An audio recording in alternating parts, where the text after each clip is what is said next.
Good morning, baseball. It is your boy NMR Sports here, coming back at you with another episode of Good Morning Baseball, where we talk about everything that went down yesterday in the MLB. There was so much going down yesterday. Aaron Judge hit 2 home runs. Jared Kelenic, one of the top prospects in Major League Baseball, made his debut, hit his first Major League home run. There was all sorts of stuff happening there. And the Washington Nationals put up 17 runs in Arizona. It was a crazy day. If you guys do enjoy these daily recaps, be sure to hit that subscribe button and turn on those post notifications so you can know when I post them. I try to post them in the morning, but yeah, we're getting back into the swing of things. It took a few days off. Anyways, appreciate you guys watching. Hit that subscribe button, leave a like if you enjoy the video. Now let's talk about some baseball. Now let's start it off talking about my Angels and Shohei Ohtani, the new American League leader in home runs, hitting his 11th home run of the season yesterday over the Green Monster. And this swing just shows how strong Shohei Ohtani is. Super far outside pitch, does not look like a home run swing at all, and he still puts a charge in it. It's about 4 rows deep on the Monster.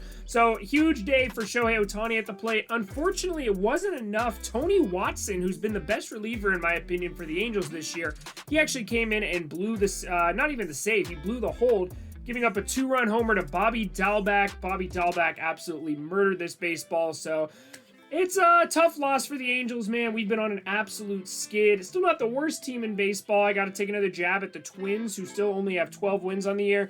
But yeah, the Angels have definitely been on a big skid lately, but at least we can hang our hat on Shohei Ohtani. So the Red Sox would go on to win and stay at the top of the AL East. They have been nothing short of amazing this season, and their bullpen has been lights out. I got to see it firsthand yesterday. Matt Barnes is a stud. Adam Ottavino had a great outing last night. And pretty much everybody in that bullpen has been very solid, which is kind of surprising because you don't look at that bullpen and see any big names, really. Even Matt Barnes hasn't been that dominant in the past. And then their starting rotation's very mediocre. So it's tough to see it's crazy to see that the Red Sox are doing this well this season. Let me know in the comments if you think they're pretenders or contenders this year. Now staying on over in the AL East, we got to talk about this Aaron Judge 2 home run game that he had last night. Aaron Judge has been on and off, pretty hot and cold this season, but it looks like he's starting to heat up a little bit. This man has so much raw power when he gets into a baseball, man. It is absolutely amazing to see.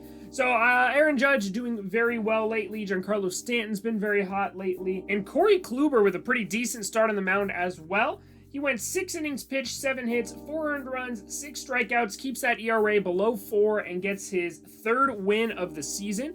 He also got his 1,500th career strikeout in this one, so congrats to Corey Kluber on that big milestone. Not the best start of all time, of course, but solid enough to beat the Orioles by a score of 5-4. He got some run support behind him with those 2 Aaron Judge blasts. Now, the Kansas City Royals were facing off against the Chicago White Sox yesterday. Not a super interesting game, not a whole lot of storylines to talk about, but this play, man.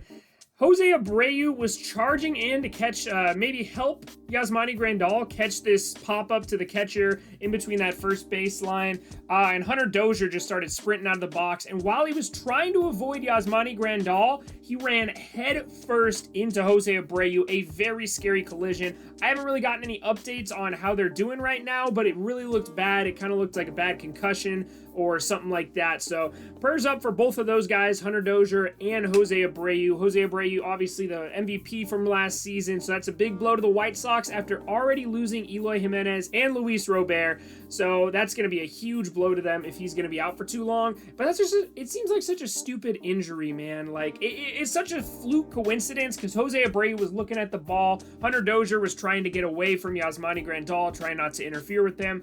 It is just an unfortunate circumstance, man. I really hope both of them are okay, because that's such a stupid way to get injured. So they each get a game apiece. The Royals stay towards the middle of the AL Central, while the White Sox remain on top. Michael Taylor, Salvador Perez, and Carlos Santana homering in this one. Andrew Vaughn also hit one for the White Sox in that second game. So a few little homers there, but of course the biggest storyline would be that collision. Hopefully they're both okay. I'll give you guys an update tomorrow. Now the Tampa Bay Rays were facing off against the New York Mets, and that just kind of feels like a weird matchup.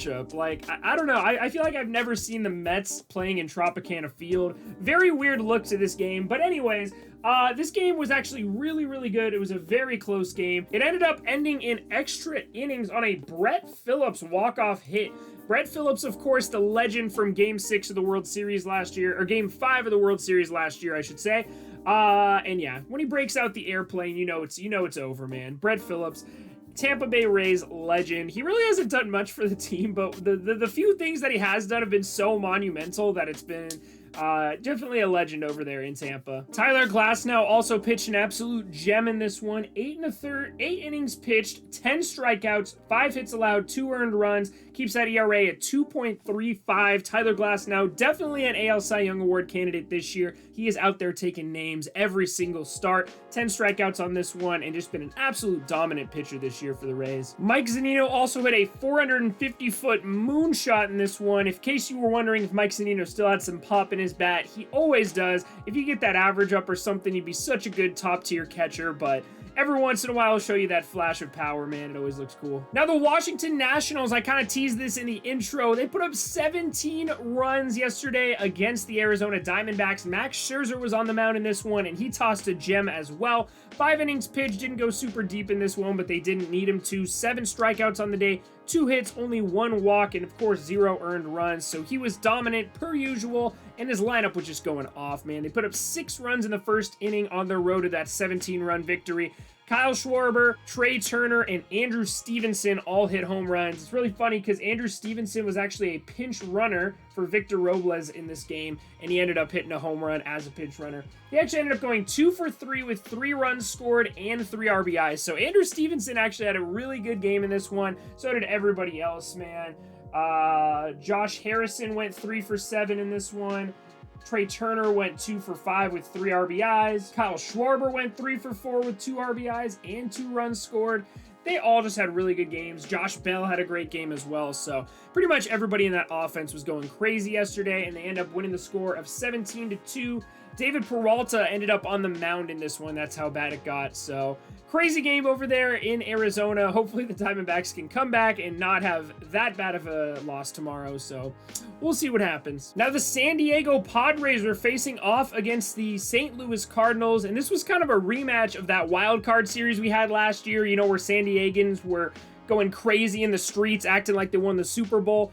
Well, the rematch went pretty well for the Padres. It was a very, very close game, though. Joe Musgrove ended up getting the start in this one, who's been very good this season. 5 innings pitched, 1 earned run, 4 walks, so not the best control, and 5 strikeouts on the day. So a pretty decent start for Joe Musgrove over there in San Diego. And the Cardinals had this as a bullpen game. They used 5 different relievers in this one, ended up giving up 5 earned runs total, and losing by a score of 5-4. They did almost come back in the 9th inning, though, off of Mark Melancon. Nolan Arenado, new offseason acquisition, hit a home run to almost get there, making it a 5-4 ball game. So very close one over there. Tyler O'Neill also hit a home run in this one. Tyler O'Neill hit a home run in this one, and Nolan Arenado hit a three hits in this one, including that home run in the 9th inning. So pretty good game on both sides of the baseball for both teams, but not enough for the Cardinals to overcome that 5-run deficit by the San Diego Padres. I completely missed this in the box score. The Cardinals walked 12 batters in 9 innings. Not even 9 innings, sorry, 8 innings pitched,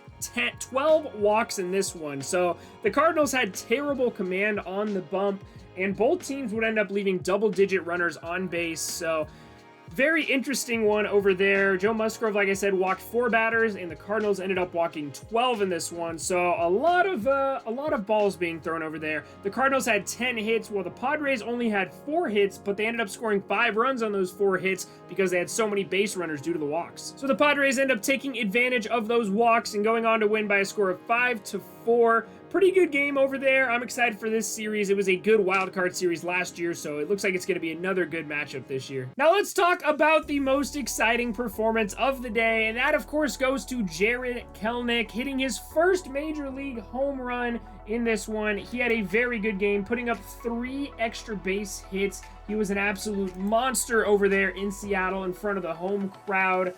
My man in the leadoff spot going 3 for 4 with 3 RBIs, 2 runs scored, and of course his first major league hit being that home run to right center. So very good game for Jarred Kelenic over there. Kyle Seager also hit a home run in this one, and so did Mitch Haniger. So very, very good game from all sorts of different players over there in Seattle, going on to win by a score of 7-3 in this one. So a very exciting game over there in Seattle. I know those Mariners fans are going to be very excited to have Jarred Kelenic around. for years to come. And yeah, it's just good to see him get off to such a hot start for such a highly touted prospect. Now that is going to do it for us today here at Good Morning Baseball, everybody. Thank you guys so much for watching. I should have my giveaway announcement coming live to you guys soon. I might just post in its own video, or I might have an MLB The Show video to post for you guys. I'll get that out to you. The house tour was recorded. The editing was a whole mess. I'm sorry. I'll get that out to you guys as soon as I can. I promise. I appreciate all the support. If you want to check out my social media like Twitter, Instagram, Twitch, TikTok, all that's in the description down below. And I'll see you guys all in the next one. Y'all have a great rest of your day.